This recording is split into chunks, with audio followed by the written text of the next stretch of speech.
গুম, জঙ্গি নাটক, এমনকি আওয়ামী লীগ নেতার মেয়েকে বিয়ে না করার কারণে গত ১৫ বছরে সেনা, নৌ ও বিমান বাহিনীতে বৈষম্যের শিকার হয়েছেন ২ শতাধিক কর্মকর্তা। ঘটনা আড়াল করতে তাদের বিরুদ্ধে আনা হয়েছে অপেশাদারিত্বের অভিযোগ। দীর্ঘদিনের বৈষম্য শেষে ক্ষতিপূরণ বা চাকরি ফেরত পেতে প্রধান উপদেষ্টার কাছে আবেদন জমা দিয়েছেন তারা। বৃহস্পতিবার দুপুরের এই অবস্থান গত ১৫ বছরের বঞ্চনার।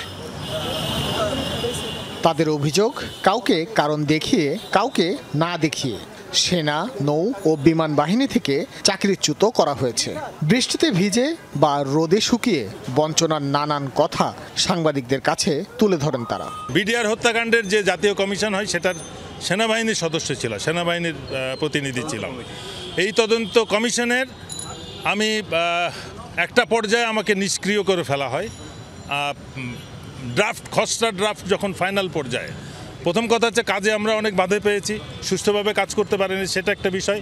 তারপরেও যা কিছু আমরা কাজ করেছিলাম, যখন দেখছে যে এই ফাইন্ডিংসগুলা পছন্দনীয় হচ্ছে না, তখন আমাকে নিষ্ক্রিয় করে আরেকজন, আমার সিনিয়র একজনকে নিয়োগ করা হয়। যারাই র্যাবের থেকে আমরা প্রতিবাদ করেছি, বিশেষ করে ক্রসফায়ার বা এই যে জঙ্গি নাটক, এটার বিরুদ্ধে যারাই অবস্থান নিয়েছি, সেই প্রতিটা অফিসারকে আমাদের উচিত পুরস্কৃত করা উচিত ছিল, যে আমরা ন্যায়ের পক্ষে ছিলাম।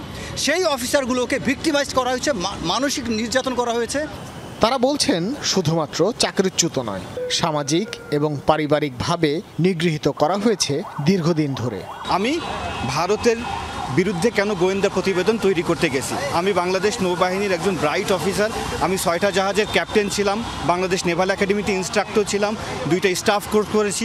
স্মাগলিং সিন্ডিকেট ছিল, যেটা হেডেড বাই আবুল হাসনাত আবদুল্লাহ, তোফায়েল আহমেদ, নুনুরি চৌধুরী শাহন, মোহাম্মদ আলী এবং শওকত হাসানুর রহমান রিমন। আমি এই সিন্ডিকেটটাকে পুরো ধ্বংস করার জন্য উঠে পড়ে লাগি এবং এরা আমাকে বিভিন্ন সময় বিভিন্ন ধরনের ব্রাইবের অর্ডার দেয়। আমার গ্রামের বাড়ি হচ্ছে পাবনা, ওইখানে যে উপজেলা চেয়ারম্যান ছিল, উনি চেয়েছিলেন ওনার মেয়ের সাথে আমার বিয়ে হোক, কারণ একজন আর্মি অফিসারের সাথে বিয়ে হলে সে সেই রাজনৈতিক প্রভাবটা বিস্তার করতে পারবে। বাট অলরেডি আমার বিয়ে ঠিক করা ছিল এবং ডিরেক্টলি আমি না করি যে না, আমি এখানে বিয়ে করতে পারবো না, আমার বিয়ে ঠিক আছে। এবং ওই পর থেকে সে বলে নেয় যে আমাকে দেখে নিব, আমার পরিবারকে বা আমাকে। সামরিক বাহিনীর সদস্যদের দাবি, শুধু দেশপ্রেম এবং নিষ্ঠা প্রদর্শন করায় তাদের ক্যারিয়ার ধ্বংস করা হয়েছে। আমাদের নেভি আর্মি অফিসাররা অল আর মেরিটোরিয়াস। আমাদের পড়াশোনা করে আমাদের admin cadre, police cadre, foreign cadre হওয়া আমাদের জন্য খুব বেশি ব্যাপার না, কিন্তু আমরা সেটা থেকেও বঞ্চিত হয়েছি। আমাদেরকে এটা নিয়ে থাকতে হয়েছে এতদিন। সামাজিকভাবে আসলে বৈষম্যের শিকার হতে হয়। আমাদের ফ্যামিলি থাকে, তারা অনেক কষ্টে থাকে, অনেকে অনেক কথা বলে, কাউকে আসলে এক্সপ্লেনও করা যায় না যে আসলে কী হয়েছে, বিকজ মানুষ বিশ্বাস করতে চাইলেও হয়তো মনে করে কিছু তো একটা হয়েছে। বৈষম্যহীন বাংলাদেশে প্রধান উপদেষ্টা এবং সেনা প্রধানের সুদৃষ্টিতে দ্রুতই দাবিগুলো পূরণ হবে বলেও আশা প্রকাশ করেন বিভিন্ন বাহিনীর সদস্যরা।